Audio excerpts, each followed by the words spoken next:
kemi edhe misafirin ton të ftuarin ton për sot, me cilin do të flasim mbi shumë gjëra të ndryshme në fakt, duke u nisur nga qasja e të rinjve në shumë sfera, në veçanti në politikën, e mirë po, Aritoni është me ne për të shtjelluar shumë tema interesante sa i përket qasjes e të rinjeve. Mirë se na erdha, Ariton. Mirë se u gjeta, shumë faleminderit për hapësirën dhe mundësinë. Dita mirë shihet në mëngjes dhe kështu që është privilegj të jem pjesë e programit të mëngjesit që me ne në 21, po ndjem shumë komod si në shtëpi, shumë faleminderit edhe një. Privilegji është jone, është emisioni Fresher që në fakt mundohet të sjellë dhe të ofron të rinjt dhe çdo qasjet e tyre. Ndërsa përpara se të nisim ne ma diskutimin që e kemi kyç, të flasim fillimisht për ty. Shkollën e mesme ku ke mbaruar si student, ku ke vjuar studimet dhe të tjera të cilat do të vijojnë. Paka shumë, do thonë, edhe studimet edhe shkolla e mesme ka qenë sinkronizuar njëra me tjetrën mbi bazën e karakterit tim dhe interesave të mia. Edhe pse shkolla mesme kryesisht kanë qenë imponim i prindërve të mi, domethënë unë kam në fakt në shkollën e mesme kanë qenë në Arsenjovkov, në degën ekonomike. Aty kanë kaluar ndoshta pjesën më të mirë të jetës time, me shoqëri dhe me stafin e profesorëve atje, ku kam marrë njohuritë e para bazamentale të niveleve ekonomike dhe politike, duke kyçur më vonë në krijimin e unioneve të nxënësve shqiptar dhe forumeve të ndryshme, pjesë aktiviteteve të nxënësve të ishin pjesë e shkollës të mesme, dhe mandej vijova atë që e kam dashur që ndoshta moshën 12-13 vjeçare në shkenca politike, në studime shkenca politike, në Universitetin Shtetëror të Tetovës, i cili ka qenë disprezuar edhe në Shkup. Tash vazhdoj edhe nivelin postdiplomik në master marrëdhënie ndërkombëtare dhe filozofi politike, që janë një pjesë. Po, ashtu në atë. Edhe pse kam pasur disa bursa ndërkombëtare, por për arsye familjare kam vendosur të jem në vazhdimsi të Universitetit Shtetëror të Tetovës me një staf një profesional akademik, që tashmë po trajtojmë edhe konceptet më të thella politike që ndoshta do të ishin të nevojshme për të ardhmen edhe për mua si një profesionalist i jashtëm, por edhe për interesin e përgjithshëm qytetar. Ariton, je përzgjedhur në fakt studenti më i mirë dhe si përzgjedhje ti, si e ndje? Shumë i privilegjuar edhe pse është një satisfaksion për punët që kam bërë në të kaluar edhe është një stimulim për të ardhmen. Po, kam qenë 3 herë i zgjedhur studenti më i mirë për në kuadër shkenca politike në universitetin tim dhe një herë nga ministria si student më i mirë në Republikën e Maqedonisë në nivel të përgjithshëm. Pra, padyshim që kjo është një lloj motivi dhe vlerësimi për punën që e kam bërë. Normalisht që kjo arritje i dedikohet edhe përveç nuancave të mia personale dhe familjes dhe shoqërisë dhe profesorëve që ka qenë një lloj mozaiku trendimensional për të arritur këtë çmim. Unë falenderoj edhe gjithë jurinë profesionale që ka trajtuar CV-n time dhe mandej e kanë orientuar çmimin tek unë. Normalisht që kjo është edhe përgjegjësi, sepse për të marrur çmimin studenti më mirë duhet edhe ta mbash atë çmim atë epitet, duke punuar edhe më shumë edhe më mirë, duke shfletuar edhe më shumë literaturë, edhe në mënyrë formale dhe formale të jem pjesë aktive e botës akademike. E ke ndjerë si barë ndoshta çmimin e parë, e cila të ka angazhuar apo të ka obliguar që t'jesh pak më i përkushtuar, më shumë i përkushtuar drejt studimeve dhe drejt arritjes, mos zhgënjimit, atyre që ta ka nda çmimin, po edhe prindërve? Ilana, këtë drejt, është një barë në 2 paralele. E para është personale që dua të mbash atë modestinë, sepse të qenë studenti më i mirë, ndoshta pak krijon një lloj egoizmi, ndoshta i panevojshëm, por modestia do të jetë në nivel, sepse mbartja e një epitetit në nivele top është një lloj, do të them, sprova e modestisë. Ndërsa në aspekt profesional absolutisht po, sepse normalisht kur prezantohesh në konferenca si studenti më i mirë, duhesh ta tregosh nivelin e tillë si studenti më i mirë, të jesh më i përgatitur, të jesh i gatshëm të përgjigjesh mos them shumicën e pyetjeve, prandaj them që është një barë e madhe. Ariton, si ka qenë ndjenja kur për herë të parë je shfaqur ndoshta në ndonjë konferencë, mban mend atë moment, ke pas ndoshta tremë, stres? E mbaj mend, ka qenë çka ka shkuar në mend momentin kur je? E mbaj mend shumë mirë, ka qenë në Mavrov, edhe ka qenë në shkollën e mesme viti 2, edhe ka qenë konferencë për leadership dhe thyrjen e koncepteve nacionaliste për krijimin e një shoqërie multietnike, ku ka pasur edhe ambasador, edhe nxënës nga gjitha vendet në Republikën e Maqedonisë. E mbaj mend shumë, kanë qenë shumë emocionuar e para, sepse të qenë pjesë e një audiecioni ose një sfere të ndryshme të nxënësve dhe profesorëve, një audiencë e madhe, publiku i madh dhe normalisht gjithë shikonin atë të cilën e flet dhe normalisht duhet ta mendosh mirë atë të cilën flet sepse normalisht duhesh ti të qëndrosh asaj fjale në bazë. Ka qenë një lloj eksperiencë e mirë sepse çdo gjë ka për herë të parë është thyrë një tabu, edhe pse në atë ndërmend kisha them fjalimin ta mbaj mirë në mënyrën më atraktive të mundshme. Përpara më shumë i kanë kushtuar komunikimit jo formal sa formal. E mendoja një Martin Luther King, e mendoja një Barack Obama, dhe e mbaj mend fjalimi i parë im ka qenë I have a dream, unë kam një ëndër, e cila ka qenë inspiruar për Martin Luther Kingun, por përmbajtja ka qenë krejtësisht ndryshe, sepse unë mendoj që elita dhe pjesa e popullit shqiptar në Politikën Maqedonisë ka pasur të tilla fate që çdo herë ka luftuar për të drejta dhe justifikime politike të cilën kanë qenë të mohuara në këtë shtet, dhe mandej këtu kanë bërë një lloj paralele nga Shtetet e Bashkuara të Amerikës deri tek Republika e Maqedonisë, dhe mbaj mend shumë mirë, ka qenë në Mavrov dhe për herë të parë ka qenë mirë besoj. Po edhe mendoja që nuk isha i kënaqur me veten dhe kam përmirësuar. Është interesante Vilone se kur e kam atë qizim, dhe kur e shoh Aritonin atëhershëm, Aritonin edhe tashëm, kam ndryshuar edhe në mendime, edhe në stil, edhe në gjitha perceptimet e mundshme. Normalisht që disa gjëra i kam pasur shumë më mirë atëherë, disa gjëra i kam tash, por mendoj që jam autokritik i madh i vetes dhe besoj që e kritikoj shumë veten dhe pres kritika nga tjerë shumë. Është interesante ai momenti kur e sheh veten në fillim dhe mbas një kohe, e njëjta vlen edhe për mua si moderatore në fakt të startin dhe tani ta shoh veten, është kërrejt diçka tjetër dhe unë po të regoj për vete, kisha bërtit atë shumë, si kur jam kush e diku dhe s'më dëgjojnë, shikusit duhet flasë shumë, të bërtas shumë dhe që në mënyrë që të më dëgjojnë. Duke harruar se ke një mikrofon që i çmejnë dhe njerëzit që jam pranë ekraneve televizive. Po kjo është mbi bazën e ambicjeve, besoj që secili ka ambicje që të tregoj ato të cilën e mendon dhe ato të cilën e sfidon. Edhe pse parimi im ndoshta jesor profesional që mos ta shikoj shumë veten në intervistat që kam qenë. Unë nuk e shoh më, po më fillim se tashmë jo, s'mundem. Por kam një shoqëri mjaft kritike, ndoshta kam krijuar vetë që i kam ofruar komoditetet të kritikojnë ato të cilën e mendojnë, edhe familja po ashtu, sidomos mami që edhe është edhe arsimtare matematikës, është e rrep në koreksi, në principe. Më dhim se Ariton. Po, edhe ka qenë arsimtarja ime, para mendoni. Në fillore, në petestra, po s'kem matematike perfekt, se kesin ndryshe. Motra ime është biokimiste, mami matematik, baba imi ndjerë ka qenë fizikan, ndosë unë shkenca politike. Vetëm unë prej familjes kam qenë nga kjo shkenca natyrore i distancuar, sepse presioni i madh në familje për të folur për shkenca natyrore ka qenë që unë të orientohem në politikë. Do të thotë ajo ka ndiku pak ti jesh në shkenca politike, mos vazhdosh me matematikën. Ka ndiku ndoshta në karakterin tim që të jem pak më i disiplinuar dhe më korrekt në ato të cilën e kërkoj dhe të cilën e bëj, edhe pse kërkoj shumë falje që pëthej këtë modesti, por i falenderoj shumë prindve që në një farë mënyre më kanë orientuar që karakteri im dhe puna ime të orientohet vetëm në punë. Ariton, e ke paramenduar vetën ndonjëherë si prezantues apo si gazetar apo diçka të tillë, sepse si që the komunikimin e ke pikë të dobët dhe të pëlqen ti jesh në komunikim me njerëzit. E paramendon vetën si të tillë? Zakonisht, idealet e mia profesionale ka qenë vetëm të jem shërbim të qytetarit ose të popullës. Di pse kam krijuar këtë perceptim. Jo për të qenë i famshëm ose për të krijuar famë, por për të qenë thjesht më afër publikut dhe sidomos të punoj në terren. Për fat, unë kam punuar shumë pak si gazetar sportiv në televizion vendor, dhe mandej kam qenë orientuar në regji të krimeve të shfaqjeve amatoreske në komedi, por edhe në drama të ndryshme. Por çdo herë kam pasur rënd të jem komentator, më thënë, ose gazetar sportiv, shpesh me familje. Po si shkencat politike të pëlqen të jesh gazetar sportiv? Zakonisht po. Kur isha në aplikim në fakultet, isha mes gazetarisë dhe shkencës politike. Çdo herë kam parë me shumë pasion në misionet politike dhe i thoja me vete, pyte këtë pyte edhe thoja pse unë s'pe bëj. Që është e lejtë prej në shtëpit të thuhet, pyte këtë pyte, pse nuk e pyte, mirë po t'jesh në vendin e udhëheqësit apo prezantuesit që e mballat emision, është përgjithësi dhe është keq ta vendosësh në vështirësi mysafirin tënd, sepse është i ftuari jot, i ftuari i televizionit, shtëpisë tënde dhe është pak stres ai momenti ta vendosh në pozitë keqe se do duhet prap ta thrasësh dhe prap do të duhet për opinionin për të marrë përgjigjet e duhura. Është përgjegjësi e madhe.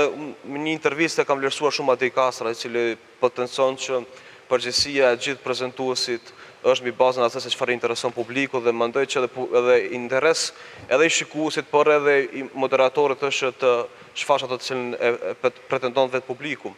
Unë mjaft me kusheri duke luajtur PlayStation, kemi komentuar loja sportive në formë shakaje dhe kam vërejtur që në farë mënyrë të doja të isha komentator sportiv dhe të punoni në radio, nuk e di pse. Domethënë zakonisht shumë e përdori radio në vetur. Në radio mundesh edhe në trener ka të shkosh. Kjo është ndoshta je prapavi dhe gjithçka transportohet nëpërmjet zërit, po edhe e dua shumë radio, sinqerisht. Ndoshta shumë pak dëshim. Nuk i dihet të ardhmës.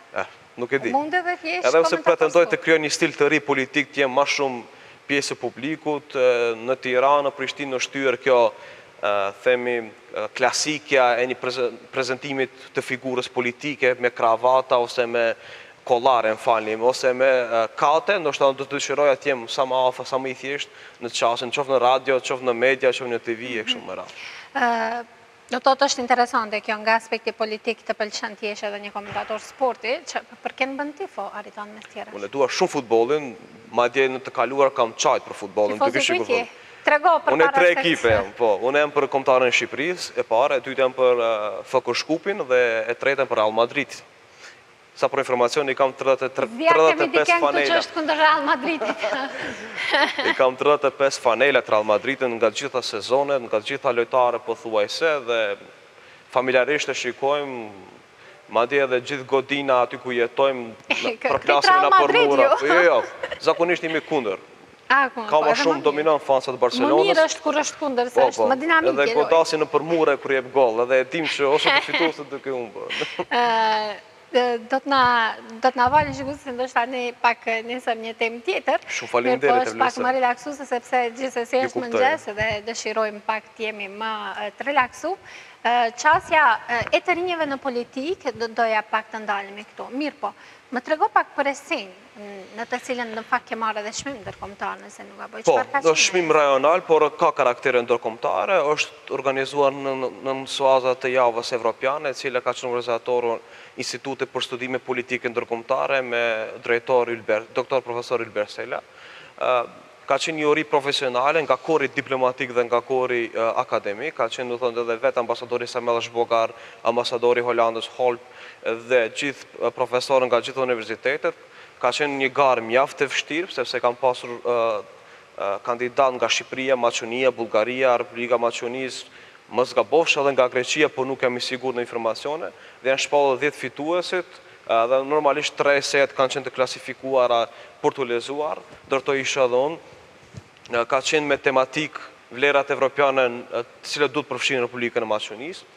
Kryesisht se ne kam orientuar mbi bazën e vlerave evropiane, të cilat duhet aplikohen dhe mungojnë në Republikën e Maqonisë, karakteri unitetit, solidaritetit, çështjes në politikave më racionale, zhvillimi dhe progresi ekonomik, të gjitha këto të cilat duhet aplikohen për parandalimin e korrupsionit, diskriminimit në Republikën e Maqonisë, qoftë në aspektin social, qoftë në aspektin politik, trajtimi i një politike më qytetare për të gjithë qytetare pa dallime etnie, feje, gjinie dhe nacionaliteti, që në farë mënyrë e promovon edhe Bashkimi Evropian nëpërmjet krijimit të një identiteti evropian, dhe kjo ka qenë mjaft e vlerësuar për shkak se kam promovuar konceptin e supranacionalizmit që nuk kupton krijimin e identitetit evropian në suazat e Bashkimit Evropian, ku të gjithë bartim ato vlerat tona dhe i gëshëtojmë me vlerat e tjerëve, qoftë franceze, gjermane, angleze, pse jo dhe shqiptare.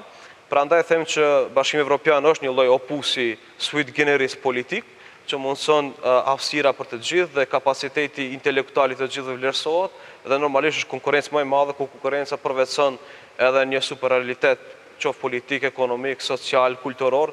Të gjithë kjo ka qenë edhe një lloj kritike esenciale për elitën politike qeverise në Republikën e Maqonisë që të orientohet në rrugën dhe fokusin e Bashkimit Evropian dhe jo në një lloj diskriminimi diktatorial të cilën tashmë po përjetojmë dhe po vjen nga fundi. Eseja në të cilën je prezantu është një tematik e cila ndoshta prek pak, sepse qasja evropiane ndoshta e vendit tonë, sikur pak deviz, ka ngecë, dhe ti si një politikolog i cili ke studiuar të njëjtën, çfarë mendon se duhet ndërmerret për të kyçur më tepër për të bërë hapa drejt Evropës? Absolutisht. Se ne të rinjt e duam. Zakonisht do vit kemi raportin e Bashkimit Evropian, të cilën e kemi po ashtu dhe kritikat e njëjta. Është shumë absurde edhe nga vetë kjo ka cekur nga vetë ambasadori i Bashkimit Evropian Samuel Zhbogar, i cili pretendon që Maqedonia është shumë absurde se i ka të njëjta kritike dhe po ato kritika nuk i përmirëson.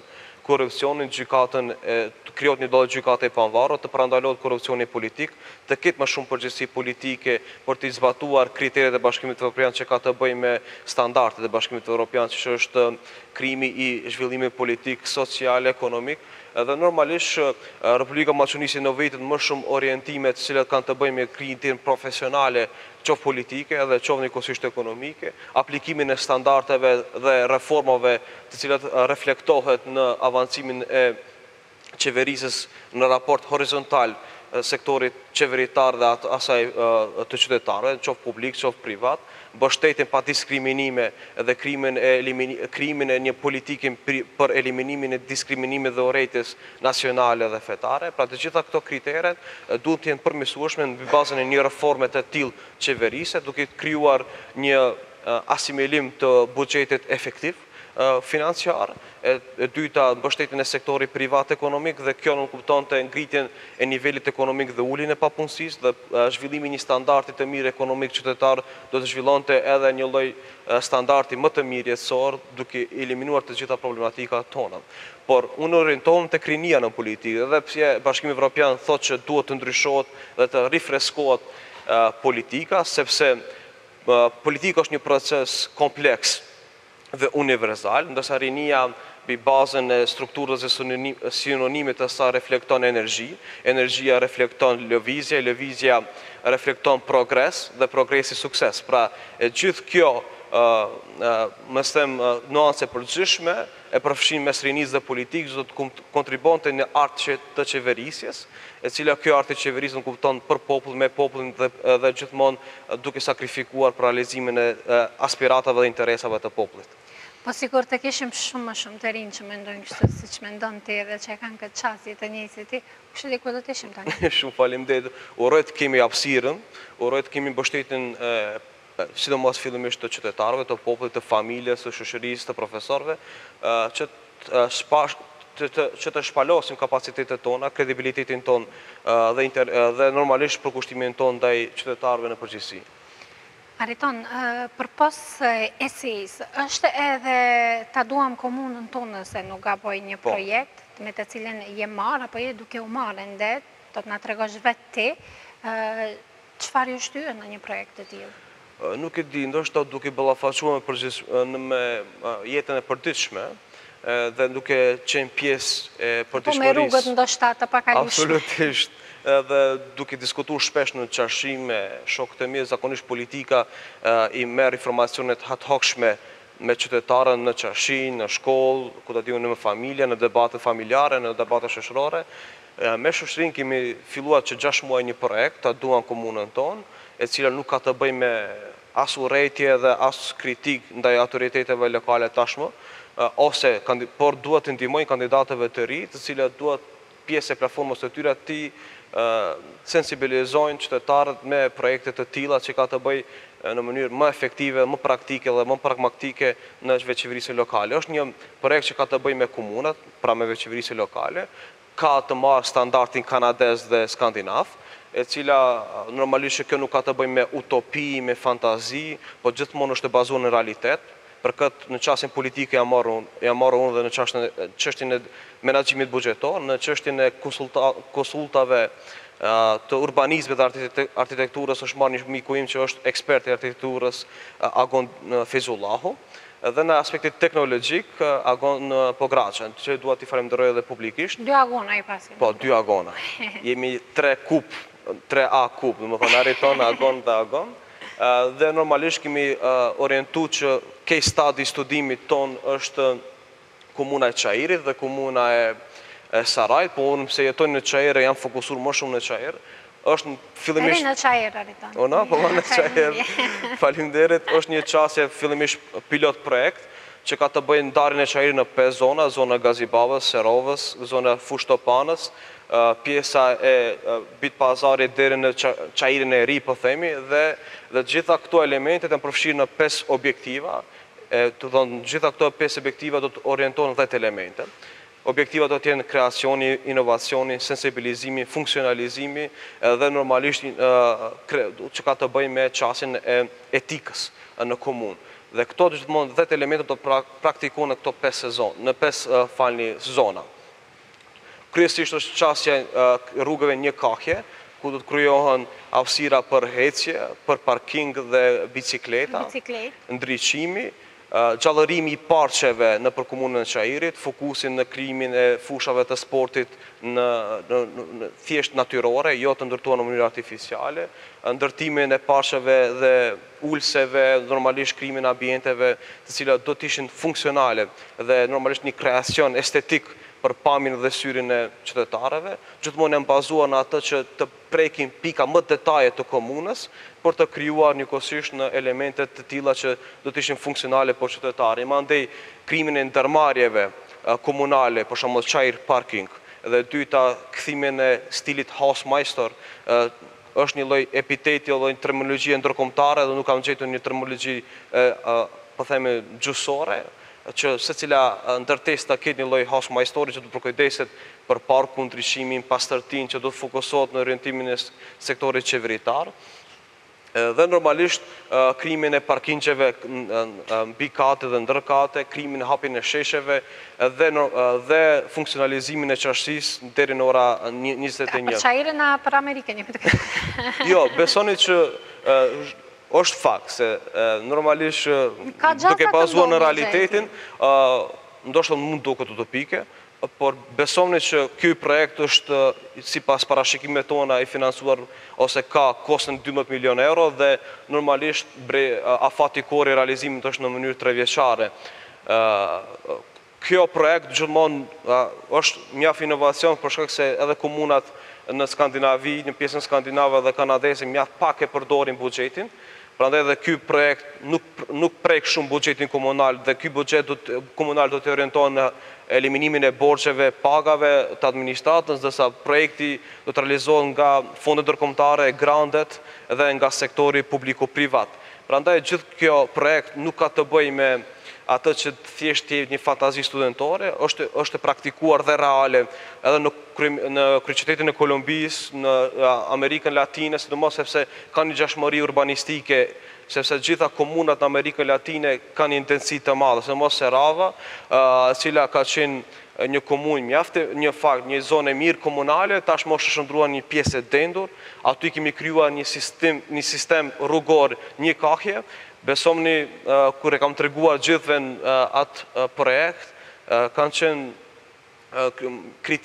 kam pasur kritika pozitive, sepse është krijuar edhe hapësirë për parking, edhe për kreacion për dishmëri qoftë sportive, por qoftë edhe elementeve tjera. Unë jam favorizues i ngushtimit të rrugëve, jo zgjerimin të rrugëve, sepse ngushtimi i rrugëve nuk kuptonte parandalimin e çarkullimeve të veturave dhe përdorimin e komunikacionit publik, por edhe heqjen e luna. Ose bicikleta. Po është një standard ndërkombëtar, e pranoj, është një standard ndërkombëtar që rrugët të jenë sa më pak efektive për komunikacion të veturave dhe sa më shumë efektive për normalisht për publikun ose për qytetarët në përgjithësi. Kjo normalisht që është duke vazhduar dhe do të jetë në raportin përfundimtar i shtypur dhe do të dërgohet të gjitha parti politikeve, të cilat edhe pse në vende perëndimore kjo ka një kosto, ka një lloj subvencionimi nga partit politike, nga spin doktorsët, nga sektori i menaxhimit të kampanjave, por unë do ta mundsoj që të jetë falas, thjesht është një përvojë dhe eksperiencë ime që është gëshëtuar nga kritika, nga kërkesa, nga interesat e qytetarëve të komunës së Qajirit, edhe të Sarajit, dhe normalisht do të isha shumë i gëzuar nëse këto do të realizoheshin, sepse pak rëndësi ka kush e tha idenë dhe kush e bëri idenë, sepse ideja është e të gjithëve, është më rëndësishme që të realizohet një ide. Nuk e di ndoshta me regjin është në aspekt vizual dhe prezentuar. Janë duke u shfaqur nëse nuk ka bëj fotografi. Po, okej, mos janë shfaqur. Dhe unë Do doja të di në fakt sa mendon që kretë këto qëllime të cilat je duke i folë, për cilat je duke diskutu, duke na që të mira dhe shpresojmë që me këtë projekt do të arinë dhe të realizojnë gjithë shka është e mundur dhe sa mendon sa kohë do të duhet për të realizuar një projekt i tillë. Në atë aspektin e planifikimit të projektit, unë planifikoj që në brenda muajit të ardhshëm të përfundoj i gjithë pilot projekti dhe mandej do të orientohet në debatin publik, kushtimisht temi, edhe pse debati publik, ja pra këtu ta shpeshofmi, është kjo është ideja. Po kjo është një farë mënyrë aspekti pilot, për parkingjet, cilat do të funksiononte në disa pjesë të komunës së Çajirit dhe do të zgjidhte problemin e parkingjeve, cilat do të ishin më efektive dhe më transparente për gjithë qytetarët, edhe në aspektin e sigurisë dhe në atë aspektin e largimit të kaosit. Kjo është pjesa e hyrjes në Serov, pjesa e themi kushtimisht. Kjo lagja ime. Po, është pjesa e hyrjes. Nuk është kështu. Mund ta përmend një film që ndoshta mund të orientohet nga Pashtriku deri në dalje të Seravës, do të thonë është parametrat e rrugës normale, nuk do të prishet asnjë objekt, asnjë element, do të largohet qasje dy kashje e rrugës, do të funksiononte me një qasje, do të ketë parking, qarkullim për lëvizje me bicikletë dhe me njerëz, me karroca për fëmijët, ndryshimi dhe gjitha këto do të jenë funksionale vetëm nëse praktikohet ky projekt. Ajo andej, ai prindi me atë fëmijën e bicikletë është vërtet problem në Serov, ndërsa duket bukur dhe duket bukur, por ore të realizohet. Urojmë të realizohet. Kjo është një park në lagjën Strumit që ka 12 në komunën e Çajirit që kemi marrë po të njëjtin park që është jo e gjallëruar në këtë nivel, domethënë është thjesht një park i vdekur që ka barishte, ndërsa tash do të funksiononte në këtë stil, që secili qytetar që mbanon në këto godina të ketë funksionale parkun e tij në 4 stinët dhe normalisht për të gjithë, për stresën e mesme, për fëmijët dhe për moshatarët të cilët janë në të gjyshit tim që kanë një moshë të shtyr që kanë qërshit të bisedojnë, të shojnë nipat, mbesat. Më së shumë të më pëlqejnë këto. Po, këtu nuk është të figuruar, ndoshta është pjesë e projektit tjetër që do të thjesht jam ideator të krijohet edhe terene sportive jo artificiale. Po të ndërtohen 2 porta, thjesht në parkun natyral dhe normalisht rikthehet fëmiu në park. Jo në shtëpi para kompjuterit ose në stadionet artificiale. Ariton, unë në fakt më pëlqen të shoh një gjë të tillë, është vërtet e bukur dhe kjo për momentin? Kjo është një qerdhe dhe një shkollë e cila ka standardin skandinav.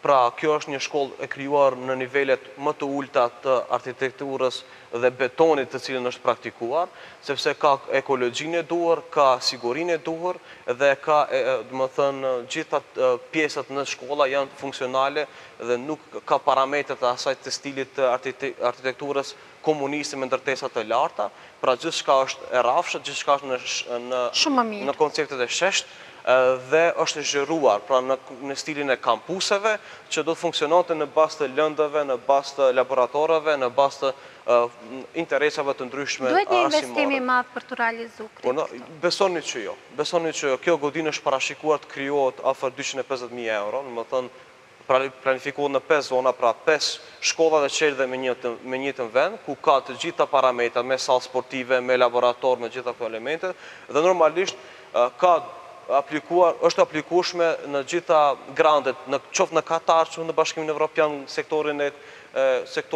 për veçeverisje lokale dhe arsim cilësinë përmirësimit arsimor. Ka fonde që do të aplikohet ose binjakëzimin e komunave që do të sakrifikonin për njëra tjetër. Kjo është në Dijon. Në Dijon. Janë projekte të cilat, si thua ti, janë të realizueshme, nuk e kanë të pamundur realizimin. Dhe kjo lagja ime tani. Ndërsa shpresojmë që do të realizohen dhe ta kesh këtë energji dhe vullnet, mos të dorëzohesh edhe nëse ke ndonjë pengesë për realizimin e të njëjtave. Pata mundësinë të shohim një takim që keni pasur me Hashim Thaçin, zotin Hashim Thaçin, nëse nuk gaboj. Çka ishte arsyeja, qëllimi i kësaj vizite? Po, tu është me Sali Berishën, po edhe me Hashim Thaçin. E kanë sprovuar veten edhe nuanca diplomatike. Edhe pse ndoshta në bazën e gjitha të saj në aspektin profesional pretendoj të jem një diplomat i ashëm, por temperamenti im në karakterin tim nuk ka të bëj me koltuqet dhe zyrët, kryesisht thash, për përsëris kam qef të punoj shumë në teren, por edhe kjo është pjesë e profesionit dhe politikës, pra profesionit tim të arshëm, edhe pse në bazament politiku nuk është një profesion, por një mision. Dhe më andej pjesë nëse kryet ky misioni im që kam objektivat e mia afat gjata, afat mesme dhe afat shkurte, do të krijoj një profesion në analizave dhe filozofisë politike.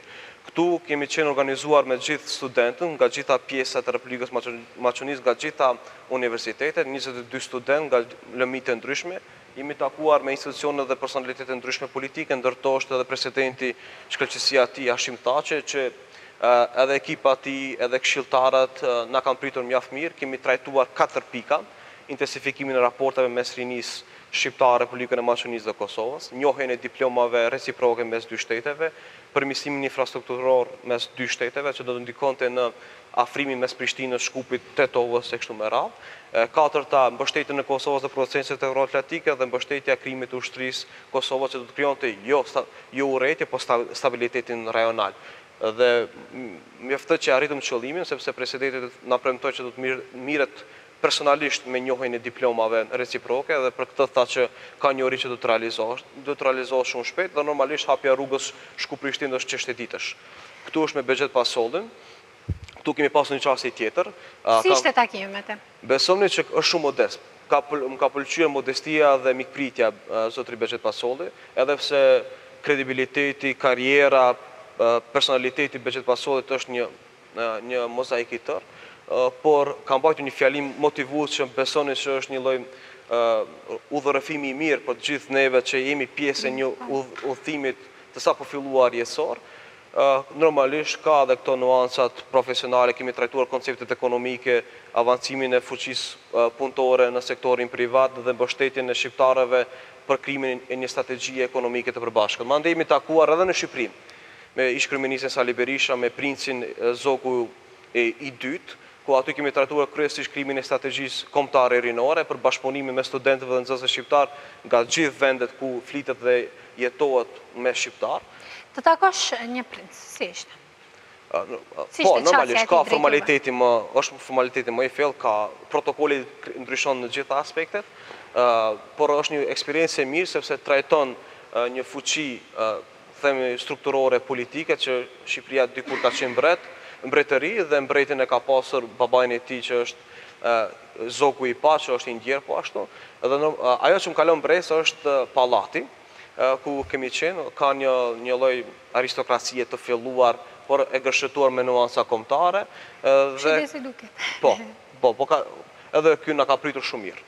Por normalisht ka qenë ndër eksperjenca më të mira që kam pasur me princin, sepse çastet dhe bisedat që ne kemi pasur. Një gjë ndryshe është. Absolutisht. Ariton, Sali Berisha ishte dhe zotri Sali Berisha dhe shumë të tjerë, në fakt e dim se nuk janë vetëm këta të cilët i ke takuar deri tani, duke qenë se Shpenda Meti, Rion Velia, Lulzim Basha. Shumë të tjerë ke takuar dhe cilin do ta kishe veçuar më tepër? Po ta njohin gjithë Ariton Ramën dhe po ta thonë kush i përngjan në aspektin ose kanë e preferon gjithë e din që me Shpenda Ahmetin, e preferoj ka modelin tim politik nivel kombëtar. Kam 3 modele kombëtare, në atë aspektin diplomatik Hasan Prishtinën, në aspekt filozofik Ukshin Hotin dhe në atë aspektin e shërbimeve publike post-moderne Shpenda Ahmetin, edhe pse edhe revelia për afrohet, por me shpendin që ndrej. Ndërsa nga ato në aspekt ndërkombëtar, kryeministrin kanadez Justin Trendy. E kam ditë Ariton, po për fakt të mirë tash të të lej ty ta thosh atë, sepse e disha që do ta thuash atë. Martin Luther Kingun në indjer dhe Jacques Chiracun francez. Mirë, janë të gjitha këto personalitete. Normalisht, po. Ndërsa edhe pse më falë që për ndërpres, unë pretendoj të jem model në stilin tim, në karakterin tim, ndërtoj një struktur tim unike, por qëndrojmë be atë se gjithë kemi modele, gjithë kemi ëndra, ti gjajmë dikujt në atë aspektin profesional edhe pse jo personal. Në atë aspektin fizik i gjajmë më shumë shpendin. Nuk do të komentoj. Po në atë aspekt profesional dallohet. Shif, futu në media, shoj se nuk do të përfundoj shto.